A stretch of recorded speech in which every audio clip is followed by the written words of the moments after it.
Hello aspirants, आपका स्वागत है एक बार फिर से हमारे चैनल वीएम क्लासेस पे। उम्मीद है आप सब ठीक होंगे, पढ़ने के लिए मोटिवेटेड होंगे, एक्टिव होंगे। तो चलिए आज हम स्टार्ट करते हैं अपने 2012 दिसंबर के सेकंड पेपर के जो बाकी के हमारे क्वेश्चन रह गए थे। आज हमारा ये पेपर कंप्लीट हो जाएगा। तो चलिए स्टार्ट करते हैं। तो आज का पहला क्वेश्चन है हमारा, arrange the correct sequence of steps in research. यह रिसर्च से क्वेश्चन पूछा है और सीक्वेंस पूछा है कि आपके जो भी रिसर्च के स्टेप्स हैं उनको सीक्वेंस वाइज अरेंज कीजिए। तो आपने पहले देखना है कि पहले कौन सी चीज़ आती है, पहले ऑब्जेक्टिव्स आते हैं या पहले रैशनेल आता है या पहले आपके रिव्यू ऑफ लिटरेचर आता है या फिर आपका ऑब्जेक्टिव्स आते हैं।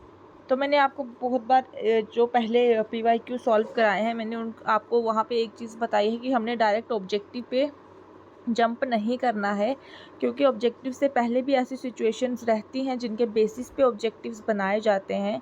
तो यहाँ पे इसका आंसर रहने वाला है आपका ऑप्शन नंबर बी, जहाँ पे ऑब्जेक्टिव नहीं है, पहले है रैशनेल। रैशनेल क्या होता है? रैशनेल होता है जस्टिफिकेशन। रैशनेल को हम जस्टिफिकेशन भी बोलते हैं। तो हमेशा ऑब्जेक्टिव से पहले हम देते हैं जस्टिफिकेशन। जस्टिफिकेशन में हम आपको क्या बताते हैं कि ये स्टडी क्यों की जा रही है, क्यों की जा रही है ये स्टडी, कोई पर्टिकुलर स्टडी, और इसमें नीड क्या है। एक पर्टिकुलर हम अपनी कोई फॉर एग्ज़ाम्पल हम अपनी कोई रिसर्च कंडक्ट करने जा रहे हैं, हमने एक पर्टिकुलर टॉपिक उसमें सिलेक्ट किया है, फिर हम उस पर्टिकुलर टॉपिक पे जस्टिफिकेशन देते हैं कि हमने ये टॉपिक चूज़ क्यों किया, हम इस टॉपिक की क्या ज़रूरत है, इस रिसर्च की क्या ज़रूरत है, क्यों ये करनी है, इसकी नीड क्या है। तो वो सब हम चीज़ें किसके लिए बताते हैं? जस्टिफिकेशन में बताते हैं। तो सबसे पहले आपका जस्टिफिकेशन आएगा, फिर जस्टिफिकेशन के बाद ऑब्जेक्टिव्स आएंगे। नीड के बेसिस पे हम जो है वो ऑब्जेक्टिव्स फ्रेम करते हैं। फिर रिव्यू ऑफ लिटरेचर आएगा, एक एक करके मैं आपको ये समझाऊंगी। फिर मैथडोलॉजी, और फिर आपका रिजल्ट्स, और बाद सबसे फिर लास्ट में आप क्या करते हैं? इंटरप्रेट और कंक्लूड करते हैं चीज़ों को। ठीक है, तो सबसे पहले तो रिसर्च क्या होता है आपको पता होना चाहिए, पता होगा आपको, आप रिवाइज़ कर रहे हैं ये चीज़ें। तो रिसर्च आपको पता है कि एक जर्नी जैसी होती है, एक हमारे पास एक पर्टिकुलर प्रॉब्लम होती है, उसका हमने सॉल्यूशन फाइंड आउट करना होता है। ठीक है, रिसर्च को आप समझ लो एक इस तरह का प्रोसेस, एक सिमिलर टू आप एक जर्नी पे जा रहे हैं विद स्पेसिफिक मिशन।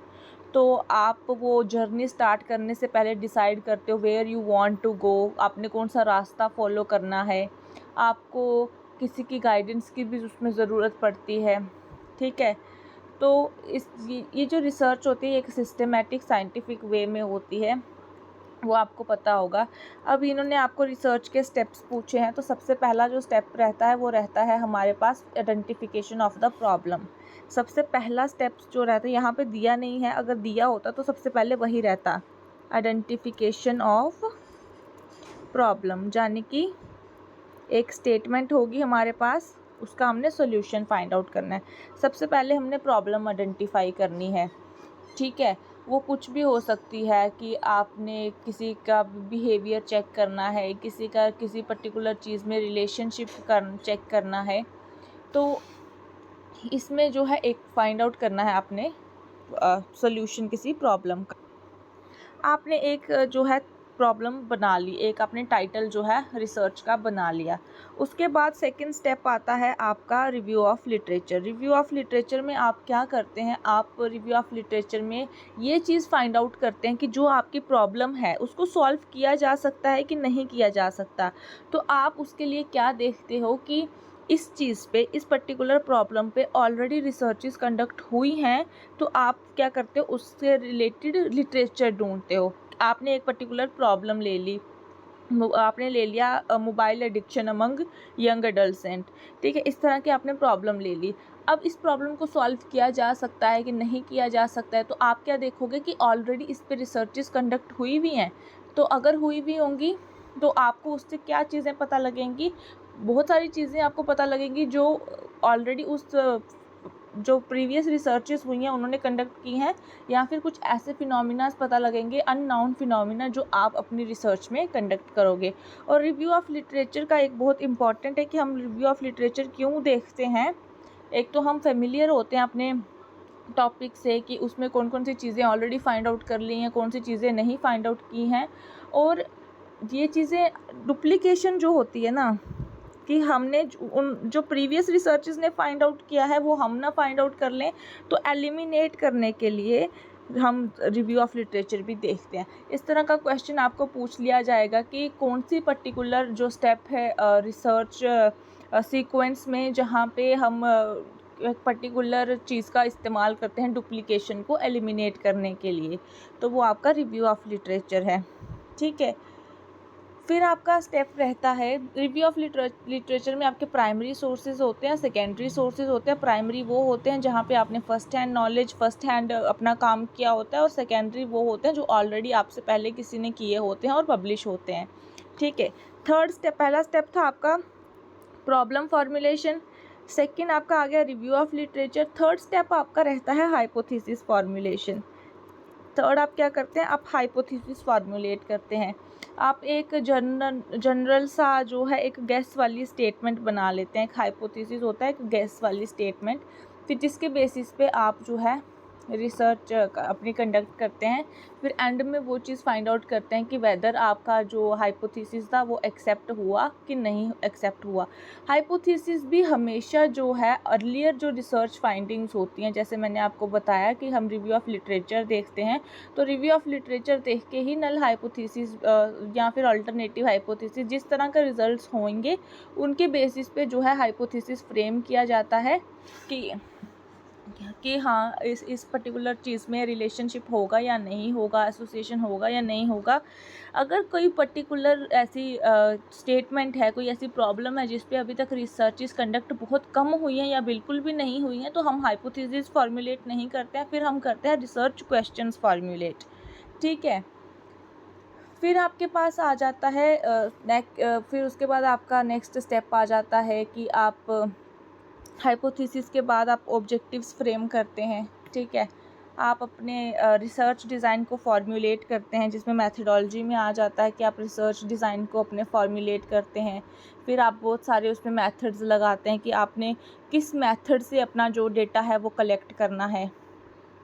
ठीक है, फिर आपका आ जाता है फर्दर रिज़ल्ट्स, आप उसमें इंटरप्रेटेट करते हो डेटा एनालिसिस करके, फिर आप इंटरप्रेट करके फाइनली कंक्लूड कर लेते हो। तो ये सारी चीज़ें आपकी इसमें रिसर्च में। यहाँ से क्वेश्चन पूछते हैं मेथडोलॉजी से, कौन कौन से मेथड्स जो हैं वो डेटा कलेक्शन के लिए यूज़ होते हैं। इंटरव्यू मेथड होता है, क्वेश्चनियर मेथड होता है, ऑब्जर्वेशन होता है, चेकलिस्ट होता है। तो यहाँ से क्वेश्चन पूछते हैं। और कौन से मेथड्स इंटरप्रिटेशन के टाइम पे किस तरह के जो हैं टेस्ट लगाए जाते हैं, क्वालिटेटिव या फिर क्वांटिटेटिव, यहाँ से भी क्वेश्चन पूछते हैं।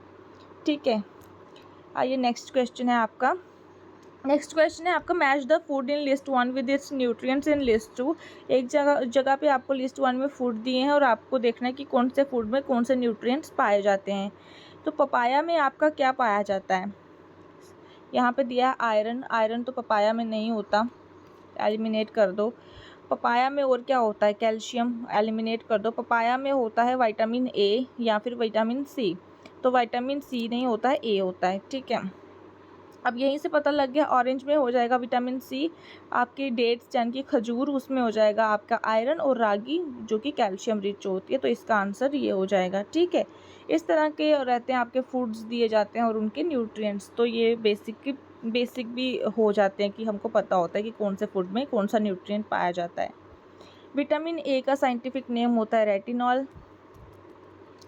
और विटामिन ए की डेफिशिएंसीज जो होती हैं उनका पूछा जाता है सीक्वेंस, कि कौन सी डेफिशिएंसी से पहले तो पूछ लिया जाता है कि विटामिन ए की डेफिशिएंसी से कौन कौन सी प्रॉब्लम्स होती हैं, और फिर उसका पूछ लिया जाता है सीक्वेंस, जहाँ पे पहली नाइट ब्लाइंडनेस रहती है, फिर कॉर्नियल जीरोसिस रहता है। इस तरह की आगे क्वेश्चन आएगा, हम सॉल्व करेंगे। विटामिन सी का एस्कॉर्बिक एसिड साइंटिफिक नेम है, और इससे जो भी डेफिशिएंसीज हैं, जो प्रॉब्लम्स हैं, वो पूछते हैं, और इनके फंक्शंस। विटामिन सी के इस तरह के फंक्शन पूछे जाते हैं। सबसे पहले पूछते हैं विटामिन, पहले आपको बहुत सारे विटामिन दे दिए जाएंगे, उसमें से पूछेंगे एंटीऑक्सीडेंट कौन सा है।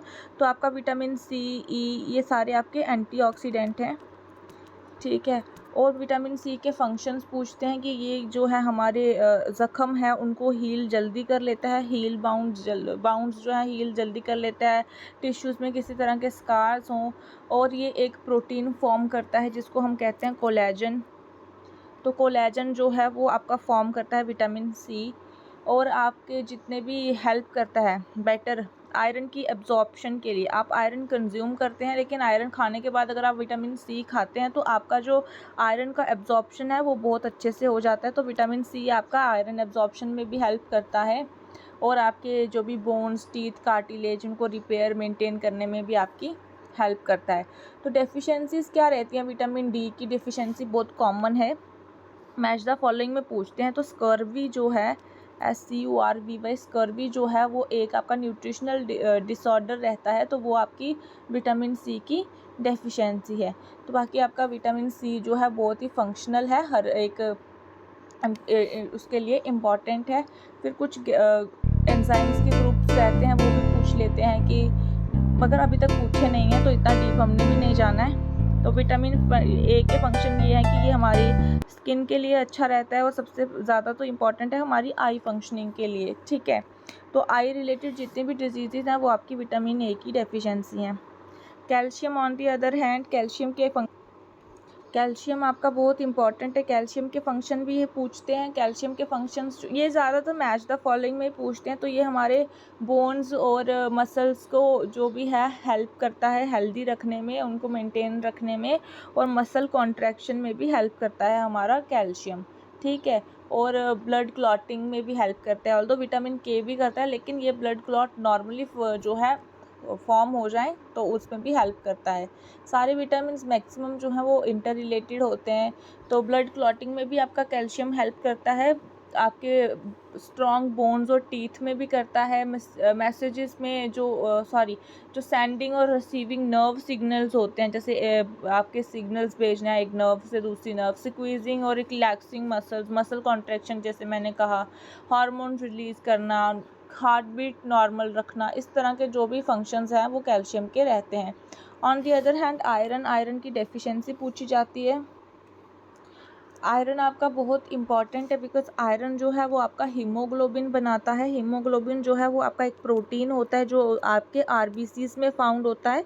तो हीमोग्लोबिन की अगर डेफिशिएंसी हो जाती है तो एनीमिया रहता है आपको। तो जो आरबीसीज हैं हमारे, वो जो हैं वो क्या करते हैं, ऑक्सीजन कैरी करते हैं फ्रॉम द लंग्स तो टू बाकी के पार्ट्स ऑफ द बॉडी। और जो मायोग्लोबिन है वो भी आपका एक तरह से प्रोटीन है जो कि मसल्स में पाया जाता है, और जो मसल्स को ऑक्सीजन प्रोवाइड करता है। ठीक है, तो आयरन के क्या फंक्शंस है? आयरन जो है वो हीमोग्लोबिन बनाता है। हीमोग्लोबिन एक प्रोटीन होता है जो आरबीसीज में पाया जाता है। आरबीसीज क्या करते हैं, ऑक्सीजन को लंग्स से उठा करके बाकी बॉडी पार्ट्स में डिस्ट्रीब्यूट करते हैं। और मायोग्लोबिन जो है वो मसल्स में पाया जाता है, और वो भी एक तरह का प्रोटीन है। जहाँ पे भी ग्लोबिन होगा वो प्रोटीन रहता है, और वो आपको ऑक्सीजन प्रोवाइड करता है टू दी मसल्स। तो आयरन डेफिशिएंसी जो है वो आपकी अनीमिया एक आयरन डेफिशिएंसी है। ठीक है, और आपको यहाँ पे बहुत सारे जो मिनरल्स हैं, विटामिन्स हैं, इनकी डेफिशिएंसीज पूछी जाती हैं। तो आपने ये मैं लेक्चर लाऊंगी तो उसमें आपको बताऊंगी। ठीक है, तो ये था आज का क्वेश्चन। नेक्स्ट क्वेश्चन पे चलते हैं। नेक्स्ट क्वेश्चन है आपका बायोकेमिकल टेस्ट दिए हैं और उनको कौन सी पर्टिकुलर डिजीज़ पे कौन सा टेस्ट लगता है। सबसे पहले तो है ये क्रिएटिनिन। क्रिएटिनिन कौन से पे लगता है? Hepatic, coronary, kidney, thyroid. नहीं पता तो आगे चलिए। बिलिरुबिन, T3 T4 आपका होता है थायराइड। जो चीज़ आपको पहले पता है वो मैच कीजिए। देखिए अगर सी में कहीं 1 भी फॉल करता है तो इन दोनों को एलिमिनेट कर दिए। LDL होता है आपका लो डेंसिटी लाइपोप्रोटीन। तो ये किससे रिलेटेड होता है? LDL आपका हार्ट से रिलेटेड होता है। तो यहाँ पे हार्ट का क्या है आपका? बिलिरुबिन क्या है आपका? क्रिएटिनिन क्या है आपका? सबसे पहले तो आपको ये चीज़ें पता होनी चाहिए, फिर ही आप क्वेश्चन को सॉल्व कर पाओगे। तो इसका आंसर है आपका बी। क्रिएटिनिन जो है वो आपका किडनी से रिलेटेड है। बिलिरुबिन जो है वो आपका हिपेटिक्स लीवर से रिलेटेड है। T3 T4 आपका थायराइड से, और LDL आपका कॉरोनरी मतलब आपका हार्ट। ठीक है, तो ये आपका रिलेटेड है। अब यहाँ से और कौन से क्वेश्चन पुट होते हैं, क्रिएटिनिन क्या होता है, ठीक है, ये पहले पूछते हैं। बिलिरुबिन किस में, कौन सी डिजीज़ में पाया जाता है, T3 T4 क्या है, LDL क्या है, इससे क्या डेफिशिएंसी है, इसकी क्या डिजीज़ हैं, और इनके सबकी जो है रेंजेस पूछी जाती हैं। क्या पूछते हैं, इनकी रेंजेस, कि कहाँ से कौन से पर्टिकुलर चीज़ से लेके कौन से पर्टिकुलर पॉइंट तक ये नॉर्मल रेंज पे है। हमको कैसे पता चलेगा कि कोई पर्टिकुलर इंसान जो है इस बीमारी से जूझ रहा है, इस बीमारी से सफ़र कर रहा है, तो हमको जब उनका टेस्ट कराते हैं, बायोकेमिकल टेस्ट कराते हैं, तो हमको पता लग जाता है कि इस पर्टिकुलर इंसान को ये बीमारी है, क्योंकि इसका जो क्रिएटिनिन लेवल है वो बहुत कम आया है, बहुत ज़्यादा आया है, बिलिरुबिन ज़्यादा फाइंड आउट हुआ है, उसको थायराइड डिटेक्ट हुआ है, LDL ज़्यादा है, तो इस तरह से। अब क्रिएटिनिन क्या होता है, क्रिएटिनिन आपका किडनी से एसोसिएटेड है। क्रिएटिनिन होता क्या है, क्रिएटिनिन जो है एक तरह से टेस्ट होता है जो किया जाता है देखने के लिए कि आपकी किडनीज़ कितनी वेल फंक्शनिंग है। तो फंक्शनिंग ऑफ द किडनीज़ को, इस किडनीज़ की फंक्शनिंग को देखने के लिए, चेक करने के लिए कि कितना हमारी किडनीज़ परफॉर्म कर रही हैं, उनको देखने के लिए क्रिएटिनिन यूज़ होता है। किडनीज़ का फंक्शन क्या होता है हमारी बॉडी में, कि वेस्ट को फ़िल्टर कर देना। जितना भी हमारा बॉडी में वेस्ट होता है उसको फ़िल्टर करने का काम किसका होता है, किडनीज़ का होता है। अब क्रिएटिनिन जो है वो एक तरह से केमिकल कंपाउंड होता है। जैसे फॉर एग्जांपल हमारी बॉडी जो है एनर्जी प्रोड्यूस कर लेती है बहुत सारे प्रोसेसेस में, मसल्स में हमारी एनर्जी प्रोड्यूस हो जाती है। उसके बाद जो भी लेफ़्ट ओवर रह जाता है, जो भी हमारा मतलब हमारी बॉडी ने एनर्जी को यूटिलाइज़ कर लिया, प्रोड्यूस कर लिया मसल्स में, और जो भी लेफ़्ट ओवर रहता है वो क्रिएटिनिन होता है। क्रिएटिनिन एक तरह का केमिकल होता है, ठीक है। क्रिएटिनिन जो है वो केमिकल कंपाउंड है जो लेफ़्ट ओवर रहता है हमारा एनर्जी प्रोड्यूसिंग प्रोसेस में। अब हेल्दी किडनी जो होती हैं वो क्या करती हैं, आपकी जो किडनी प्रॉपर फंक्शनिंग होती हैं, वेल फंक्शन होती हैं, जिनमें किसी तरह का कोई प्रॉब्लम नहीं होता है, वो क्या करती हैं, क्रिएटिनिन को बाहर फेंक देती हैं हमारे ब्लड से। क्रिएटिनिन जो है वो एक तरह का वेस्ट होता है, एक तरह का केमिकल होता है, ठीक है। तो हमारी बॉडी में उसकी नीड नहीं होती है, तो क्रिएटिनिन जो है वो हमारी किडनीज फ़िल्टर कर लेती हैं, ठीक है। क्रिएटिनिन जो है हमारा, जैसे यूरिन है ना, हम यूरिन पास करते हैं तो यूरिन के साथ जो है वो निकल जाता है, ठीक है। अब क्रिएटिनिन जो है लेवल जो है, अगर देखना है कि किडनीज कितनी फंक्शनिंग है, तो किडनीज लेवल ये चेक करते हैं। इसकी जो है नॉर्मल रेंज क्या रहती है आपकी, इस अलग अलग रहती है फॉर मेल और फीमेल। तो एडल्ट वुमेन के लिए जो हमारी नॉर्मल रेंज रहती है वो है ये 0.59 टू 1.04 माइक्रोम्यूल्स, ठीक है। इसको ऐसे लिखते हैं mg/dl, डेसीलीटर, माइक्रोम्यूल या लीटर, ठीक है, इस तरह से। और इनको आप माइक्रोग्राम या माइक्रोमोल्स में भी कन्वर्ट कर सकते हैं। ये रेंजेस आप खुद देख लेना, मैं यहाँ बताऊँगी भी तो आपको तो भी इतना नहीं समझ आएगा। आप ये रेंजेस जो है खुद गूगल करना, और आप ज़रूर गूगल करना। आप वीडियो को यहीं पॉज करो, जो नॉर्मल रेंज है कि कितने मिलीग्राम है क्रिएटिनिन या डेसीलीटर कितना है ब्लड में, तो नॉर्मल रेंज है, या फिर उनको कन्वर्ट कर लो माइक्रोमोल्स में, ठीक है। आपको किसी भी फॉर्म में ये पूछा जा सकता है, आपको मिलीग्राम की फॉर्म में भी पूछा जा सकता है, या आपको माइक्रोमोल्स या फिर लीटर के हिसाब से भी पूछा जा सकता है सीरम क्रिएटिनिन। और एक आपको मैंने लास्ट क्वेश्चन भी इससे पूछा, एक ही जो ये है ना क्रिएटिनिन दिया है यहाँ पे, एक ही पेपर में ये क्वेश्चन दूसरी या तीसरी बार रिपीट कर लिया गया है, दूसरी फॉर्म में पूछ लिया गया है। ग्लोम्युलर फिल्ट्रेशन रेट जो है मैंने आपको बताया था, वो भी आपका एक तरह से क्रिएटिनिन को ही चेक करता है, GFR। अगर GFR भी पूछ लेंगे तो वो भी आपका किडनी से रिलेटेड है, कि वो भी आपका यही बताता है कि किडनी कितना फंक्शन कर रही हैं। ग्लोम्युलर फिल्ट्रेशन रेट उसको बोलते हैं, ठीक है। ये वरी करता है एक इंसान से दूसरे इंसान में, तो ये भी किडनी की फंक्शनिंग के लिए ही होता है। अगर इसका मैं बताती हूँ, अगर इसका स्कोर GFR का स्कोर अगर बिलो 60 आता है ना, आपका 60 से कम आता है, बिलो 60, तो ये जो है आपका किडनीज़ आपको डिज़ीज़ है, इसका मतलब आपकी किडनीज़ में डिज़ीज़ है।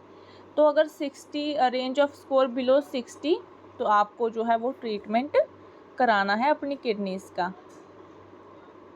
तो इसके लिए जो आपके क्रिएटिनिन के लिए आपको 24 आवर का पूरा यूरिन कलेक्ट करके देना पड़ता है, ठीक है। तो ये आप ये जितना भी आपका क्रिएटिनिन लेवल है, एल्ब्यूमिन लेवल है, वो आप गूगल कर लीजिएगा। एल्ब्यूमिन भी एक तरह से आपका रहता है, वो आपका यूरिन क्रिएटिनिन को काउंट करता है। एल्ब्यूमिन जो है वो आपका एक प्रोटीन है। एल्ब्यूमिन, अगर आपको एल्ब्यूमिन भी दिख जाएगा तो वो भी आपका समवेयर किडनी से एसोसिएटेड है। एल्ब्यूमिन एक प्रोटीन है, वो भी आपका थोड़ा बहुत किडनी से रिलेटेड है, ठीक है। मैं आपको सारा नहीं कराऊंगी, यहाँ पे वीडियोस लॉन्ग हो जाएंगी, तो आप ये सारी, मैं थोड़ा थोड़ा ओवरव्यू दे रही हूँ, आप ये सारी चीज़ें खुद भी गूगल कीजिएगा, ठीक है। नेक्स्ट हम देखते हैं बिलिरुबिन क्या है, क्योंकि अगर मैं एक चीज़ यहाँ पे क्रिएटिनिन ही समझाने बैठी तो बहुत सारा टाइम इसमें चला जाएगा। तो मैंने आपको जितना इम्पोर्टेंट है वो बता दिया है, आप रेंजेस खुद देखिएगा। अब बिलिरुबिन क्या है, बिलिरुबिन जो है वो आपका हेपेटिक यानी कि लीवर से एसोसिएटेड है। सबसे पहले तो आप समझिए बिलिरुबिन है क्या। बिलिरुबिन जो है वो आपका एक पिगमेंट होता है, एक येलो कलर का पिगमेंट होता है। जैसे हमारी बॉडी में मेलानिन पिगमेंट भी होता है, वैसे येलो कलर का हमारी बॉडी में एक बिलिरुबिन पिगमेंट होता है। वो क्यों बनता है, जब हमारे आरबीसीज जो हैं वो ब्रेक डाउन होते हैं ना, तो वो एक येलो कलर का जो है सब्सटेंस, एक येलो कलर का पिगमेंट जो है वो छोड़ देते हैं।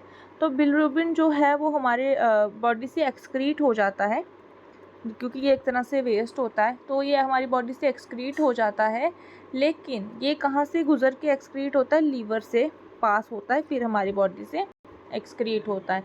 अगर हमारी बॉडी में बिलिरुबिन लेवल ज़्यादा है, ठीक है, तो हमारी बॉडी में जो है येलो हमारी बॉडी में ज़्यादा देखने को मिलता है। और इसकी जो एक एग्जांपल है लीवर प्रॉब्लम से एसोसिएटेड, क्योंकि इन्होंने कहा है कि बिलिरुबिन लीवर से एसोसिएटेड है, बिकॉज लीवर में ये स्टोर हो जाता है, एक्सक्रीट नहीं हो पाता। और अगर बिलिरुबिन ज़्यादा है तो हर तरह की लीवर डिजीज़ जो है वो हो सकती हैं, पेनक्रियाटिक डिजीज़ हो सकती हैं, या फिर बाकी भी हेल्थ प्रॉब्लम हो सकती है।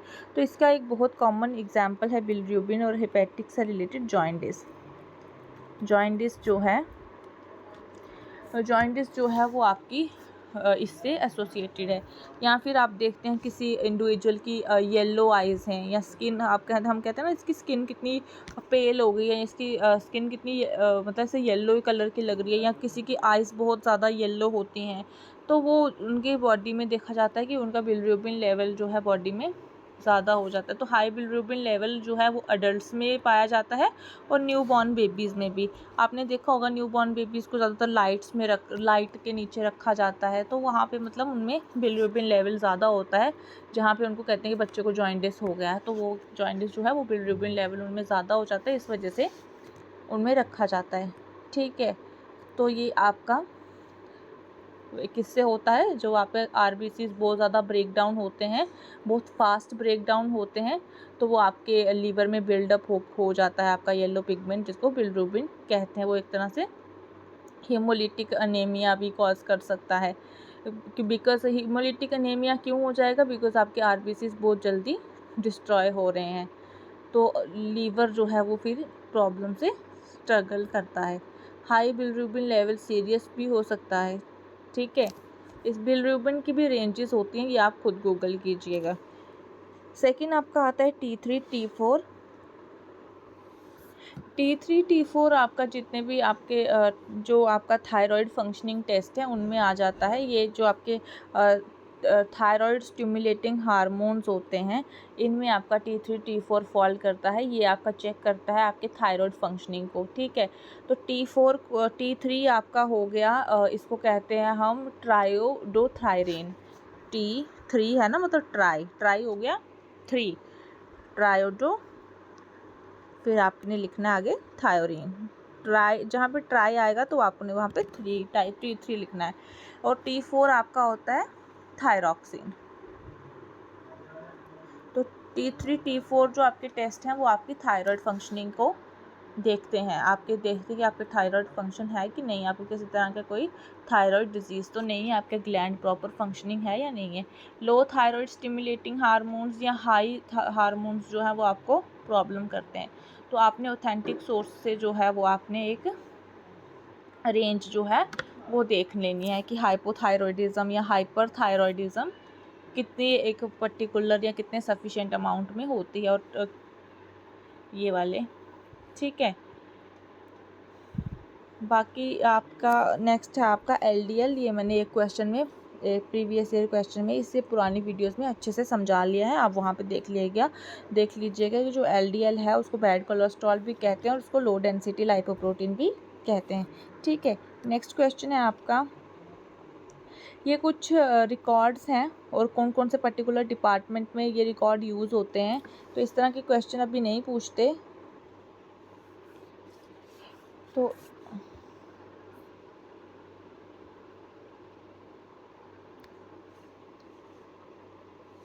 स्टॉक बुक आपके कौन से पर्टिकुलर डिपार्टमेंट में यूज़ होती है, तो स्टॉक बुक आप ये सारी चीज़ें खुद भी ऐसे ऑब्ज़र्व कर सकते हैं या फिर कहीं पे इमेजिन कर सकते हैं कि स्टॉक बुक है वो कहाँ पे यूज़ होगी। तो स्टॉक बुक आपके स्टोर में यूज़ होती है, स्टोर में आप देखोगे कितना स्टॉक कहाँ पे रखा है, तो वो आपकी स्टॉक बुक वहाँ पे यूज़ होती है।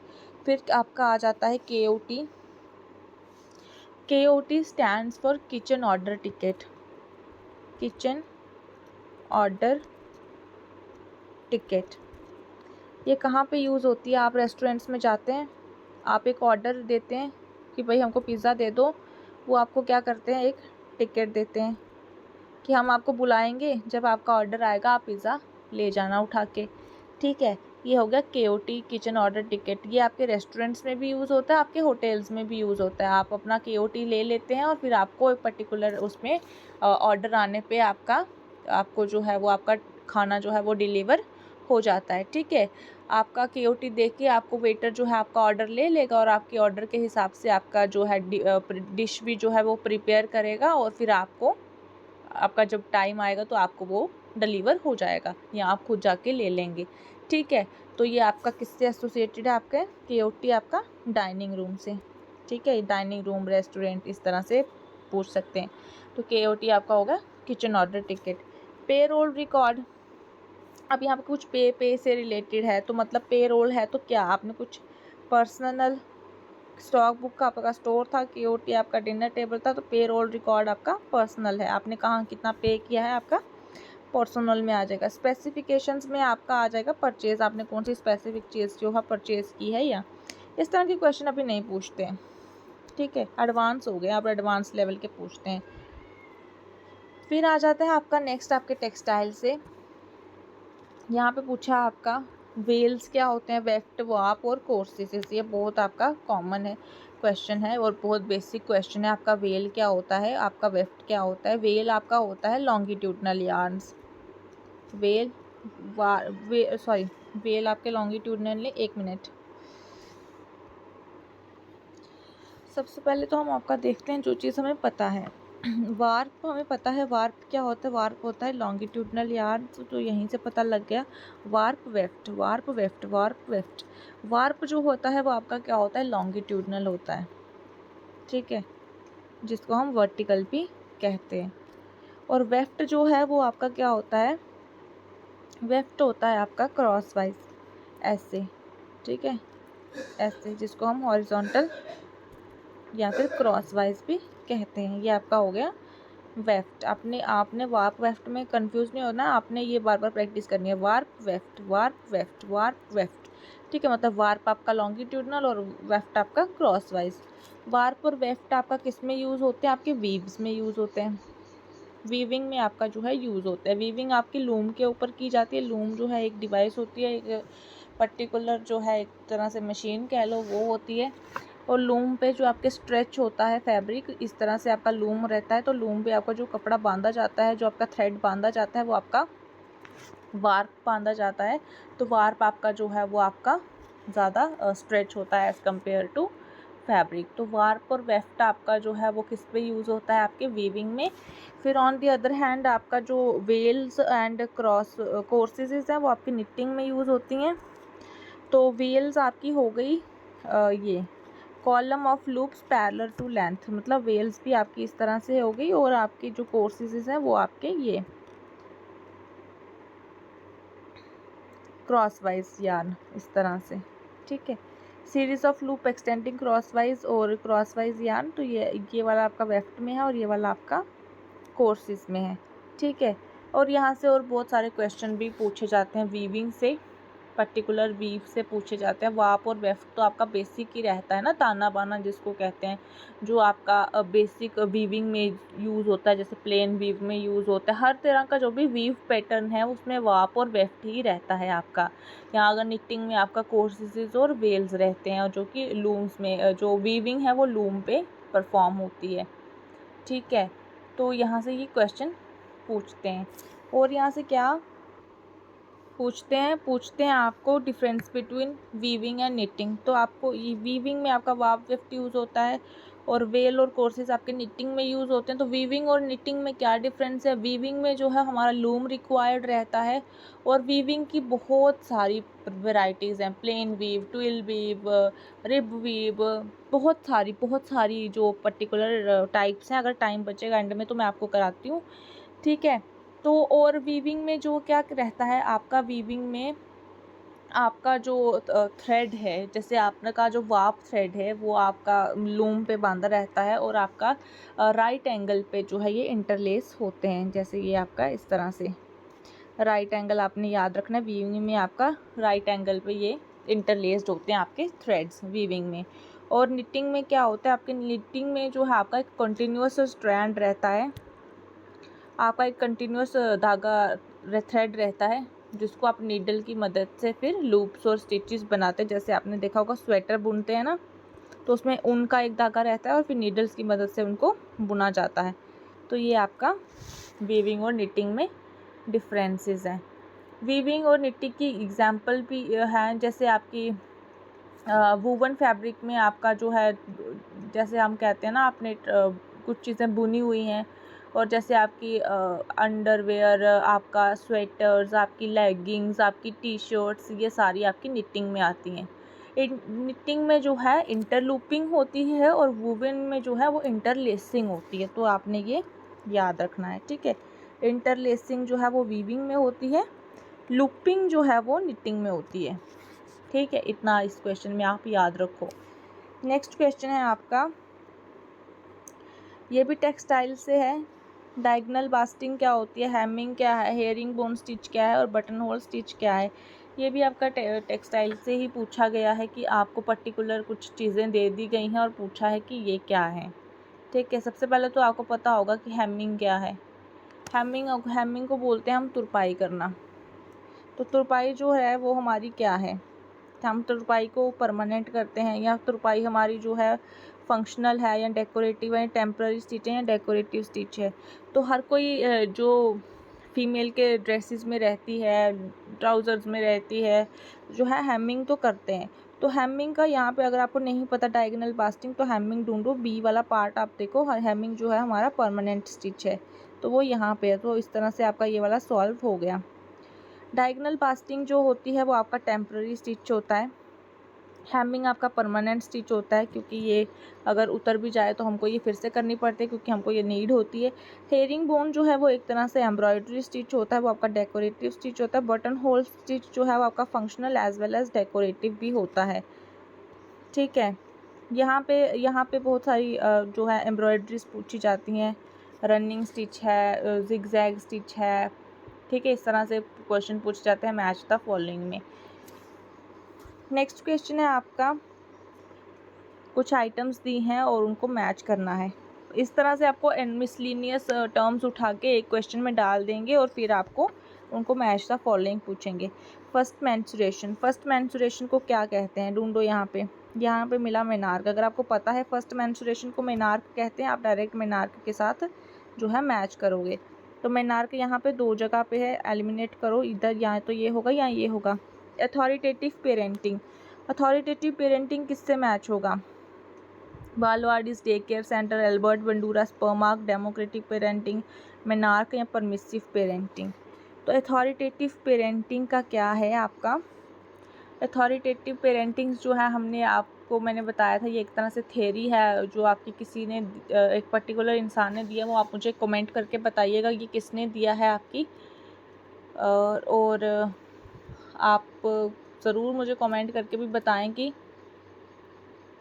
आपको वीडियोस कैसी लगती हैं, आपको ये पसंद आती हैं कि नहीं आती। ठीक है, तो